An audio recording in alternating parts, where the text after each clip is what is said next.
लालच में अंधा होकर जैसे ही धनीलाल ने घड़े के अंदर हाथ डाला, अचानक घड़े के अंदर से कोई जहरीली चीज उसे काट लेती है। माफ कर दो भाई, मैं मर जाऊंगा, कृपा करो, कोई मुझे बचा लो। मैंने तुम्हें अपना रिश्तेदार माना था और तुमने मेरे साथ ये किया।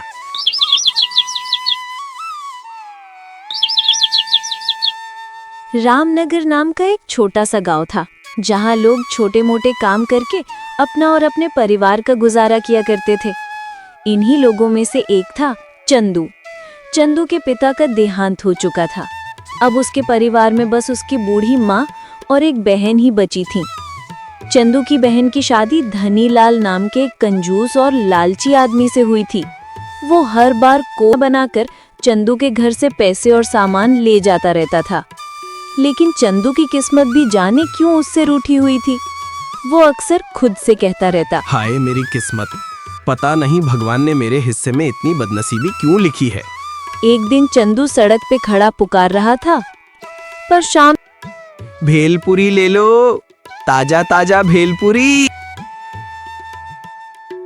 तक उसकी एक भी भेलपुरी नहीं बिकी। निराश होकर वो घर लौटा। माँ ने पूछा, आ गए बेटा, आज कुछ कमाई हुई? कहाँ माँ, 1 रुपया भी नहीं कमाया। मेरी किस्मत ही बहुत खराब है। बेटा, ऐसे अपनी किस्मत को कोसते नहीं। तू मन से कोशिश करेगा ना तो एक दिन किस्मत जरूर बदलेगी।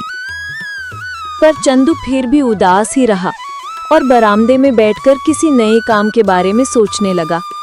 उसी समय उसका जीजा धनीलाल वहां आ गया। अरे चंदू, कैसे बैठे हो बाहर? कुछ नहीं जीजा जी, बस अपनी किस्मत को कोस रहा हूँ। धनीलाल मन ही मन बोला, आज इस बेवकूफ से किस बहाने से पैसे निकालूं? अरे ये क्या, भेलपुरी की टोकरियां। हाँ, मिल गया तरीका। अब तो ये बेवकूफ और भी बड़ा मूर्ख बनेगा। अरे चंदू, चिंता मत करो, मैं अपनी किसी दोस्त से कह के तुम्हें किसी काम में लगवा दूंगा। सच में जीजा जी? हाँ हाँ, तुम बस सब्र रखो। अरे ये टोकरी कैसे रखी है? जीजा जी, आज बेचने गया था पर मेरी बदकिस्मती एक भी नहीं बिकी। कोई बात नहीं चंदू, तुम ये टोकरी मुझे दे दो, मैं अपने घर के आसपास बेचकर तुम्हें पैसे दे दूंगा। ठीक है जीजा जी, ले जाइए। और इस तरह धनीलाल फिर से चंदू को बेवकूफ बनाकर उसका सामान ले गया, जबकि उधर चंदू नए काम की तलाश में फिर से सोच में डूबा बैठा था।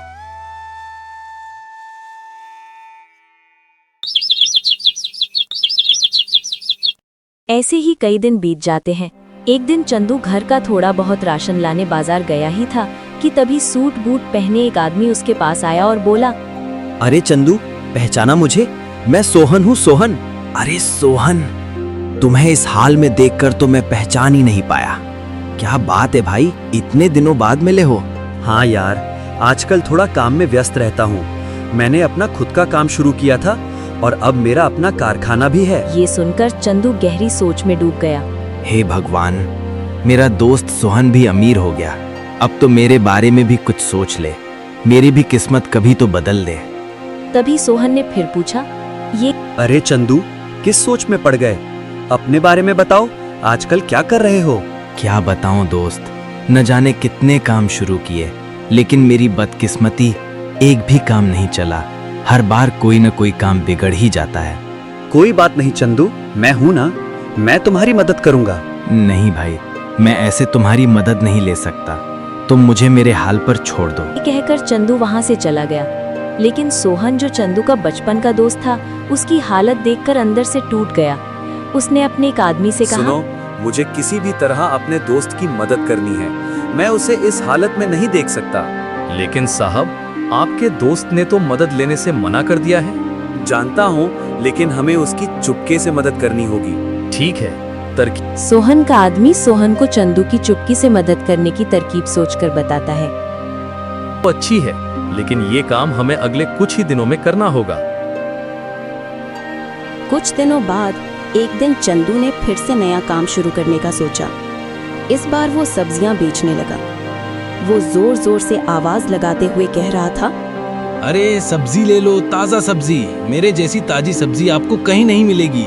उसी दिन सोहन ने अपने आदमी को इशारा किया कि आज उनका चंदू की मदद का प्लान शुरू हो जाएगा।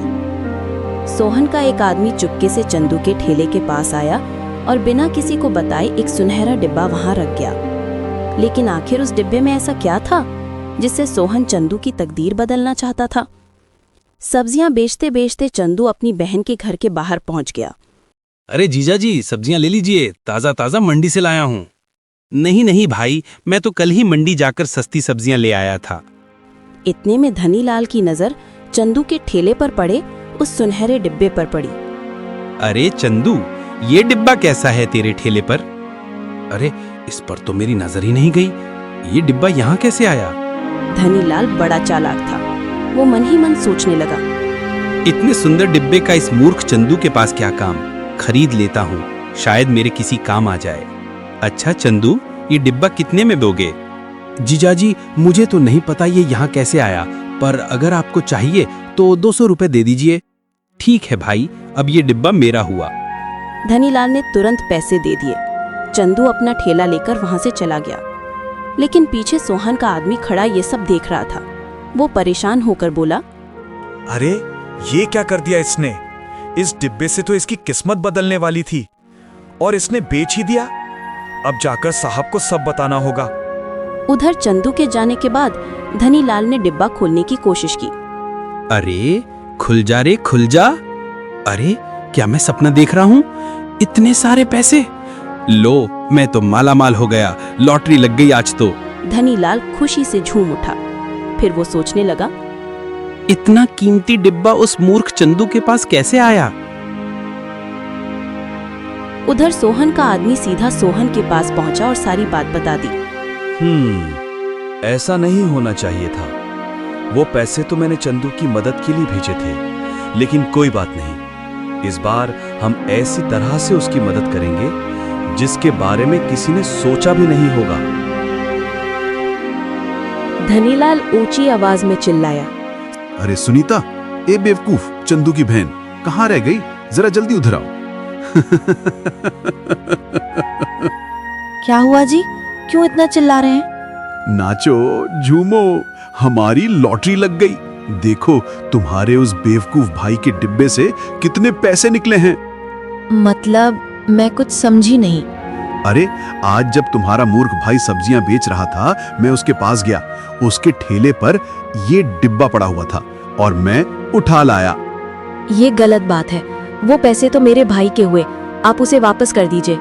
अरे मैं पागल हूँ जो हाथ आई लक्ष्मी को जाने दूं? और तुम भी अपना मुंह बंद ही रखना, वरना तुम्हें हमेशा के लिए तुम्हारे भाई के घर भेज दूंगा। सुनीता डर गई, लेकिन बेचारी अपने भाई के हक में कुछ नहीं कर पाई। उधर चंदू की आज भी कोई कमाई नहीं हुई थी। वो घर जाकर उदास मन से खुद को ही कोसने लगा। लगता है ये काम भी नहीं चलेगा। मुझे तो लगता है काम ढूंढते ढूंढते ही बूढ़ा हो जाऊंगा। हे भगवान, तू मेरी किस्मत कब बदलेगा? उसकी आवाज सुनकर उसकी माँ बाहर आई। बेटा, अगर तू हर बार भगवान को ही कोसेगा तो कुछ नहीं मिलेगा। उस पर भरोसा रख, सब ठीक होगा। और कितना सब्र करूं मैं? सब्र सब्र करते मैं भी तुम्हारी तरह बूढ़ा हो जाऊंगा, तब भी भगवान मेरी नहीं सुनेगा। बाकी बातें बाद में करना, पहले खाना खा ले। चंदू बिस्तर पर बैठकर खाना खाने लगा, लेकिन उसे क्या पता था कि आने वाले कुछ दिनों में उसकी जिंदगी में क्या क्या होने वाला है। दिन बीतते गए। कुछ ही दिन बाद चंदू गांव के रास्ते से गुजर रहा था, तभी अचानक एक नई चमचमाती कार उसके सामने आकर रुकी। चंदू मुश्किल से अपनी जान बचाता आया। कार से बाहर उतरा उसका जीजा धनीलाल। धनीलाल ने चंदू के डिब्बे वाले पैसों से ही कार खरीद ली थी। वो चिल्लाया, वो अरे चंदू, अंधे हो गए हो क्या? पहले कभी कार नहीं देखी? मेरी कार से टक्कर हो जाती। जीजा जी, मैं तो सही चल रहा था, आपकी कार ही मेरी तरफ। बस करो, पहले ही मूर्ख थे, अब अंधे भी हो गए। लेकिन जीजा जी, आपके पास इतनी महंगी कार कहाँ से आई? तुम्हें इससे क्या मतलब? मैं तुम जैसे मूर्खों से बात नहीं करता। जोर जोर से चंदू को गांव वालों के सामने भला बुरा कहने लगा। पीछे खड़ा सोहन भी ये सब देख रहा था। सोहन मन में गुस्से से सोच रहा था, कमाल है, एक तो ये धनीलाल मेरे पैसे हड़प गया और ऊपर से मेरे दोस्त को ही जलील कर रहा है। कुछ देर बाद धनीलाल कार में बैठकर चला गया। चंदू फिर आसमान की तरफ देखकर उदास आवाज में बोला, हे भगवान, अब तो जीजा भी अमीर हो गया। तू मेरी कब सुनेगा? मैं तो गरीबी में ही बूढ़ा होकर मर जाऊंगा। उदास मन से चंदू घर की तरफ चल पड़ा। सोहन को फिर से अपने दोस्त की हालत पर बहुत तरस आया और वो चंदू की समस्या दूर करने की नई तरकीब सोचने लगा। उधर रास्ते में चंदू को एक साधु बाबा मिले। चंदू ने हाथ जोड़कर कहा, प्रणाम बाबा। प्रणाम बच्चा, क्या हुआ? बहुत दुखी लग रहे हो। हाँ बाबा, दुखी तो रहूंगा ही, मेरी किस्मत ही इतनी खराब है। खुलकर बता, क्या बात है? बाबा, मेरी किस्मत कब खुलेगी? मेरे जीजा, मेरे दोस्त सब अमीर हो गए, बस भगवान मेरी नहीं सुन रहा। हो सकता है तेरी बाकी बची जिंदगी में अमीर होना लिखा हो। बाबा, तब तक तो मैं बूढ़ा हो जाऊंगा, पैसा मेरे किस काम का तब। अच्छा बाबा, मैं चलता हूँ। साधु चंदू को जाता देखकर मुस्कुराए। उन्हें चंदू की बातें सुनकर हल्की सी हंसी आ गई। अगले ही दिन सोहन ने एक ऐसी तरकीब सोची जिसके बारे में चंदू ने सपने में भी नहीं सोचा था। कुछ दिनों बाद अपनी आदत से मजबूर चंदू ने फिर एक नया काम ढूंढ लिया। इस बार सूखी लकड़ियां लाकर बेचने का। वो एक छोटा सा थैला पकड़े जिसमें अपनी रोटी का डिब्बा रखा था, जंगल की ओर काम करने निकल पड़ा। रास्ते में उसकी फिर से धनीलाल से मुलाकात हो गई। धनीलाल हंसते हुए बोला, अरे वाह, आज लंगूर हाथ में कुल्हाड़ी पकड़कर अंगूर काटने चला है। हाँ, आप भी हंस लीजिए जीजा जी। सब लोग मुझ पर ऐसे ही हंसते हैं क्योंकि मेरी किस्मत ही खराब है। धनीलाल की ये लंगूर वाली बात सुनकर चंदू का दिल और टूट गया। जंगल पहुंचकर उसने लंबी सांस ली। आज जीजा जी ने मेरा दिल कुछ ज्यादा ही दुखा दिया। पैसे वाले हो गए तो इसका मतलब ये नहीं कि हर बार मुझे बेवकूफ, मूर्ख और लंगूर कहें। मेरा मन इतना भारी हो गया कि काम करने का भी मन नहीं। थोड़ी देर सो लेता हूँ। इतना बोलकर चंदू वहीं पेड़ के नीचे सो गया। उसी समय सोहन का आदमी फिर चुपके से आया। उसने एक चिट्ठी निकाली और धीरे से चंदू के थैले में रख दी। लेकिन उस चिट्ठी में ऐसा क्या लिखा था जिससे सोहन चंदू की किस्मत बदलना चाहता था? शाम ढल चुकी थी। चंदू नींद खोलकर बोला, अरे बहुत देर हो गई। आज तो जीजा जी की वजह से कोई काम भी नहीं कर पाया। अब घर ही जाना पड़ेगा। वो धीरे धीरे घर की ओर चल पड़ा। लेकिन वो सुबह से भूखा था और धनीलाल की बातें उसके दिल पर इतनी लगी थीं कि उसने दोपहर में खाना भी नहीं खाया था। भूख और कमजोरी से चंदू रास्ते में लड़खड़ाया और जमीन पर गिर पड़ा। गिरते ही उसके थैले में पड़ी चिट्ठी बाहर गिरकर रास्ते में ही छूट गई। चंदू थका हारा किसी तरह घर पहुंचा और बिना कुछ खाए पिए ही सो गया। उधर वही चिट्ठी रास्ते में पड़ी पड़ी धनीलाल को मिल गई। उसने चिट्ठी उठाकर देख, ये कैसा कागज है? अरे, इसमें तो चंदू के नाम से किसी जगह का लिखा है जहां ढेरों पैसे उसका इंतजार कर रहे हैं। वाह, लगता है आज फिर मेरी किस्मत मेरा साथ दे रही है। अब वहां पैसे लेने चंदू नहीं, मैं जाऊंगा। आधी रात को ही धनीलाल चिट्ठी पर लिखे स्थान पर पहुंच गया। वहां जाकर उसने जमीन खोदी, एक थैला निकाला और चुपके से उसे लेकर अपने घर की ओर लौट गया। लेकिन दूर खड़ा सोहन ये सब देख रहा था। अरे यार, आज फिर ये लालची कंजूस धनीलाल मेरे दोस्त के पैसे ले गया, जबकि ये पैसे मैंने चंदू की मदद के लिए रखे थे। इस धनीलाल को तो मैं छोड़ूंगा नहीं।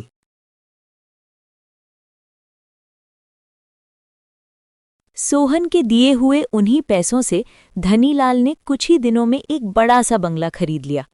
एक दिन सुनीता ने डरते डरते पूछा, सुनिए जी, मुझे ये सब ठीक नहीं लग रहा। इतने सारे पैसे आप कहाँ से ला रहे हैं? कहीं फिर से आपने मेरे भाई के पैसे तो नहीं ले लिए? अरे, तुमसे कितनी बार कहा है, मुझसे इतने सवाल मत किया करो। मुझे तुम्हारी ये बकबक बिल्कुल पसंद नहीं। ये आप मुझसे किस तरीके से बात कर रहे हैं? अपना मुंह बंद ही रखना, वरना तुम्हें छोड़कर दूसरी शादी कर लूंगा। धनीलाल की बात सुनकर बेचारी चंदू की बहन फिर से चुप हो गई। सोहन ने गहरी सांस लेते हुए कहा, सुनो, मैंने हर तरीके से कोशिश कर ली है, लेकिन मेरी कोई भी तरकीब काम नहीं कर रही। अब तो मैं हार मान चुका हूं। लेकिन साहब, आप खुद जाकर चंदू को सब सच सच क्यों नहीं बता देते? हाँ, अब यही एक रास्ता बचा है। मैं जाकर चंदू को सब बता दूंगा कि कैसे कैसे मैंने उसकी मदद करने की कोशिश की और हर बार उसके पैसे उसका ही जीजा हड़प ले गया। ये सोचकर सोहन सीधे चंदू के घर की ओर चल पड़ा। चंदू, क्या मैं अंदर आ सकता हूं? अरे सोहन, आओ दोस्त आओ। बहुत दिनों बाद आना हुआ, क्या बात है? हाँ दोस्त, मैं तुमसे एक बहुत जरूरी बात करने आया हूँ। हाँ बोलो दोस्त। चंदू, जब मैं तुमसे बाजार में मिला था तो तुम्हारी हालत मुझसे देखी नहीं गई, इसलिए मैंने तुम्हारी मदद करने की सोची। एक दिन मैंने तुम्हारी सब्जियों के ठेले पर कुछ पैसे रखवाए थे। ये तुम क्या बोल रहे हो? मेरे ठेले पर तो मुझे कभी कोई पैसे नहीं मिले। वो पैसे उस सुनहरे डिब्बे में थे जो तुमने अपने जीजा को बेच दिया था। हे राम, इसका मतलब जीजा ने जो नई गाड़ी खरीदी और वो बड़ा बंगला, कहीं वो सब तुम्हारे पैसों से ही तो नहीं?